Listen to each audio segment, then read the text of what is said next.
What is my? Those are eyelashes. What do they do? You stick them onto your eyelashes and then you just have bigger eyelashes. Yeah. I'm aware of how it sounds when people say, I'm starting a journey. I know that it's kind of like, really, you've done this before. And trust me, I know that I've done this before. But this time has to be different because I do not have the luxury of not having it be different. So previously, when I have gone to go on like a health or weight loss journey of any kind, I've gone at it from a couple of different angles, but I haven't done it as healthily as I could. And I actually have therapy this morning at 10, and I'm gonna be talking to my therapist about mindful eating and ways to not get into unhealthy a relationship with food in this whole like thing that I'm gonna be doing. So something has to change because I'm feeling really unwell. And my weight is just but one factor of that.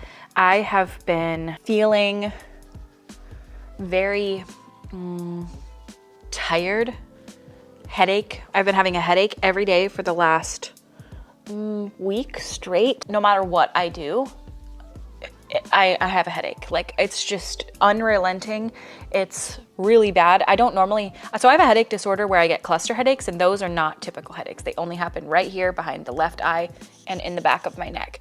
These are all over pounding headaches, and I cannot get rid of them. They are so painful and they last all day long. So, you know, regardless of whether or not I drop any weight throughout this, health-wise, I have to make a change because I feel just awful.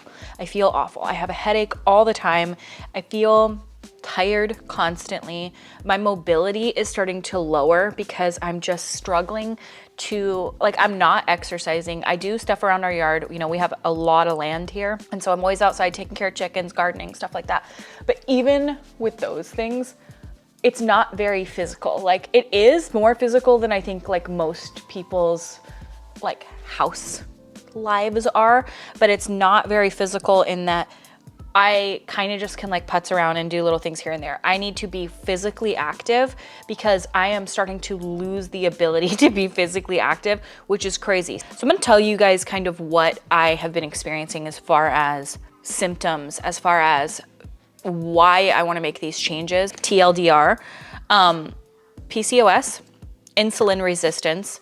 The last time I got my blood work done, which was probably 6 to 8 months ago, I had a higher A1C, which was I think 5.6, and 5.7 is considered pre-diabetes. I've been at this level before, and the only time I was ever able to lower my A1C was when I did keto.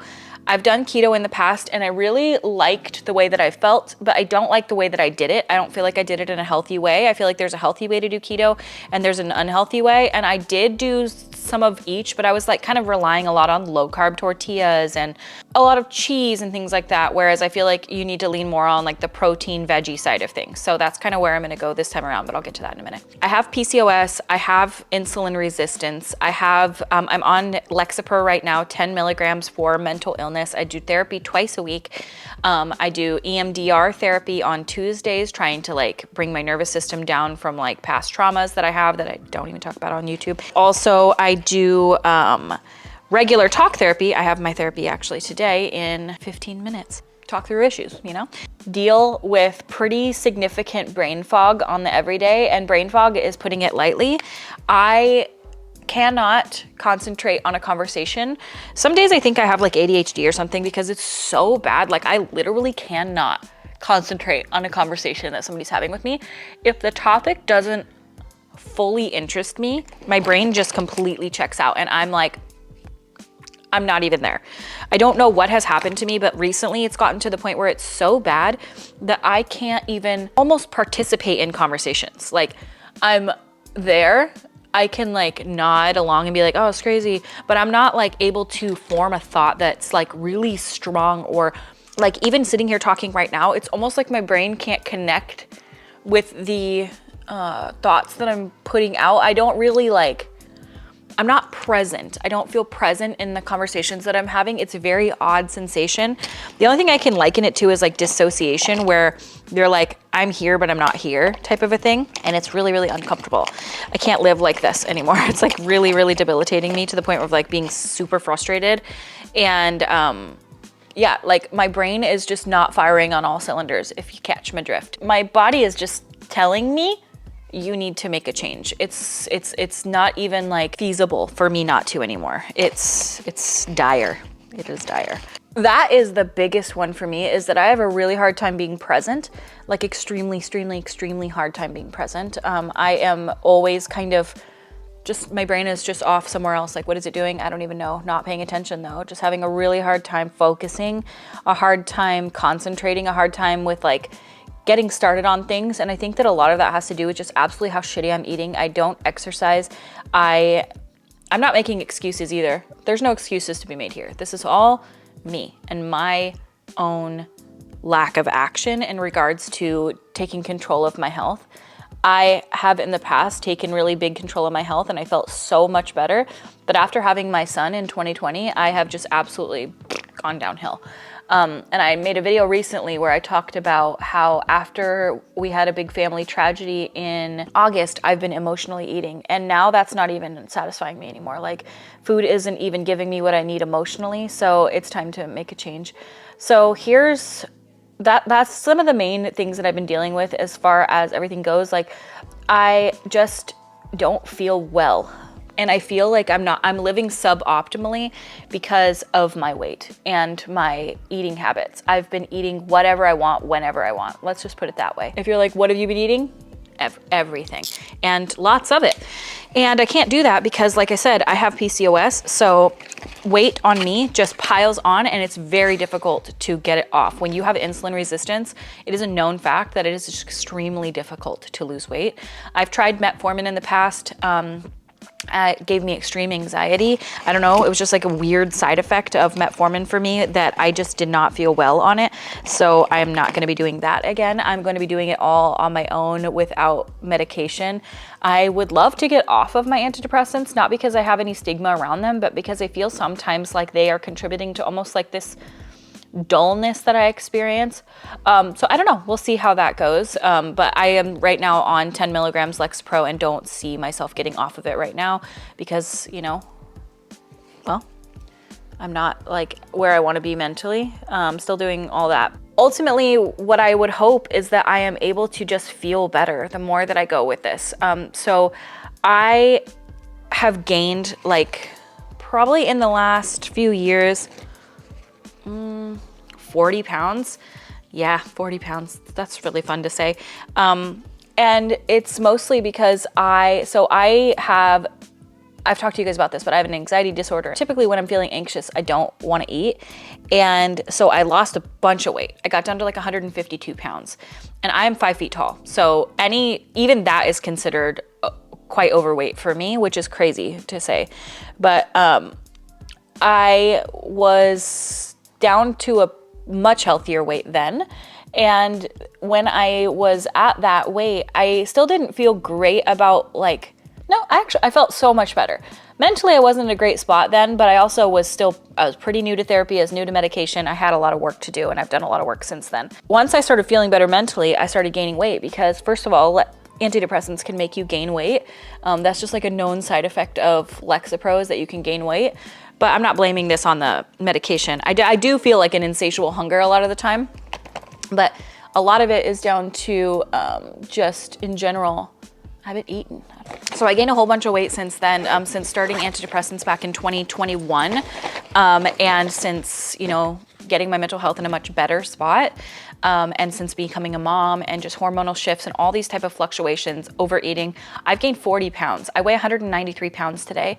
And when I started keto back in 2017, I was almost 200 pounds, 199 pounds, so I've gained almost all of the weight back, which is very common after, especially with somebody like me who kind of like has issues with eating, yo-yo dieting, things like that.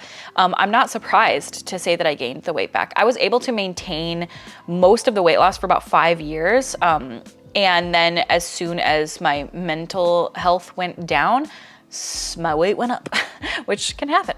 So weight, I know I am gonna reference that quite a bit in here, but it's because for me, and I know that there's this movement going on where there's like health at every size and fat positivity and things like that. And while, hey, if that's your journey, if that's your mindset, hey, I commend you for where you're able to get to. For me, if I felt good at this weight, then fine. But that's just not the case. The headaches, the tension, the brain fog, the fatigue, the bigger I'm getting, the more I'm experiencing these problems. And the last time I got my blood work done, like I said, my A1C was at about, I think it was like 5.6, and 5.7 is pre-diabetes.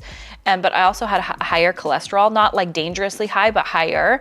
And yeah, there's just it's not benefiting me anymore either. Food isn't even tasting that good. I'm just kind of eating to eat. It's just sort of like I'm realizing it's a crutch more than it is like I am not somebody that's gonna sit here and be like, I love my fat body. I wish I could say I did. I don't, because I don't feel good in it. So because of that, I am going to try to change it.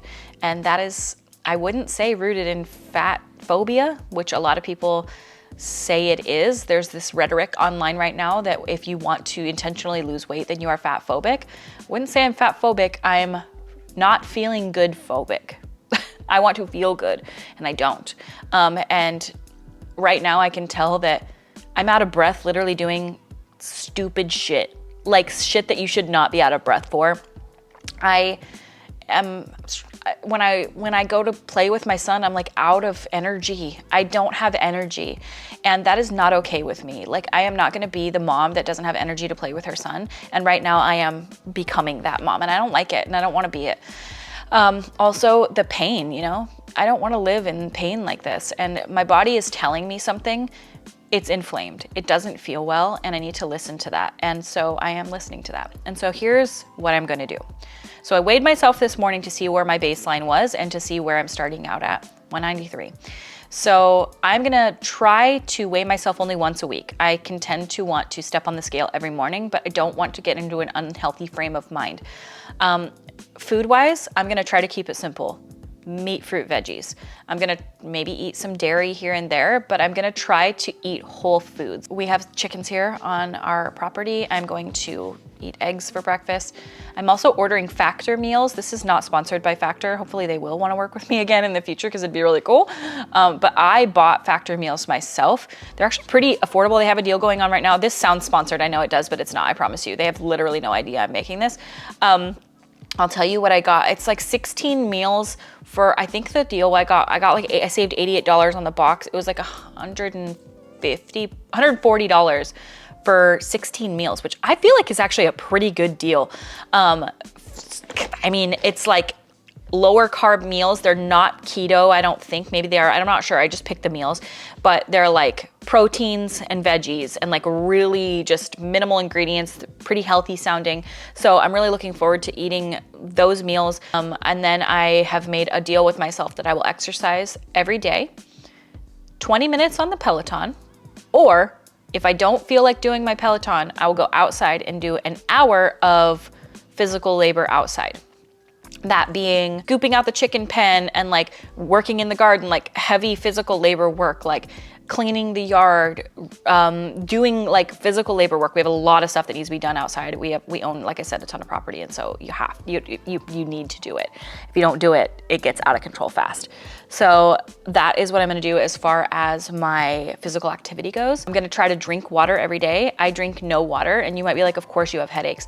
I don't feel the sensation of thirst. It just doesn't exist in my body. I never feel thirsty, so I forget to drink water. I drink a coffee a day and then maybe like sparkle water. Like that's how, I'm so chronically dehydrated.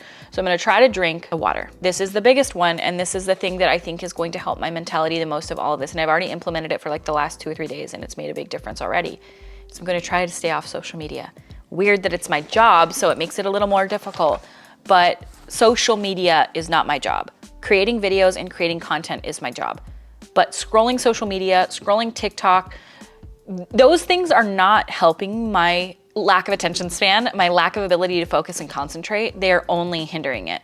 The more that I consume short form content, the more I can't focus on anything. And it's gotten to the point where like I cannot live like this anymore. It's actually crazy to where I like, if it's not sped up at 2 times speed, if it's not a 15-second clip, I'm like, oh my God, I cannot watch it. That's crazy. So I am purposefully trying to understimulate myself to stay mentally well. I went and did 2.5 hours of yard work the other day. I was scooping the chicken pen. I was cutting tomato plants back. I was out cleaning up the yard, picking up all the trash in the yard, picking up just like leaf litter and like icky stuff like that was in corners, and like scooping sand into water, like standing water, trying to like fix up the yard. And I did not bring my phone with me. So it was just me, myself, and I up here with the chickens roaming around. And that was really nice. I was able to get a mental break. Normally I need to have like a TV show on and a podcast and be doing something. I need to be overly mentally stimulated just to literally feel like I'm getting enough. And that's crazy. I need to reduce it.